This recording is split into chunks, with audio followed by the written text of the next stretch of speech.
Est-ce que vous connaissez la véritable histoire de la BAC Nord de Marseille ?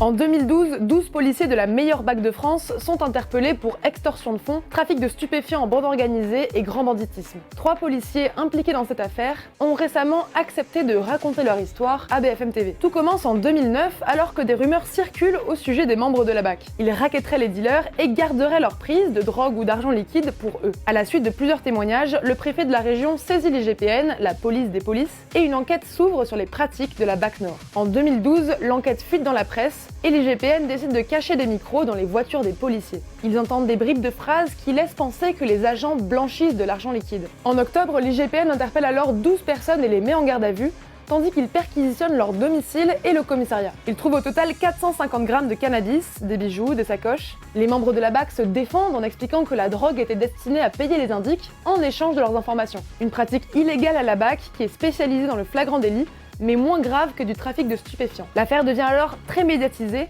et certains agents vont effectuer 2 mois et demi de détention provisoire. C'est le père d'un des policiers qui remarque finalement des erreurs de retranscription dans les écoutes de l'IGPN, des erreurs qui sont constamment à charge contre les agents. Les preuves ne sont plus valables et les policiers sont libérés. 9 ans plus tard, en 2021, se tient enfin un procès. 18 policiers seront jugés et 11 écoperont de peine de prison avec sursis allant de 2 à 12 mois. Et si vous voulez en savoir plus sur ce scandale, notre documentaire Ligne rouge, BAC Nord, il parle enfin, est disponible sur RMC BFM Play.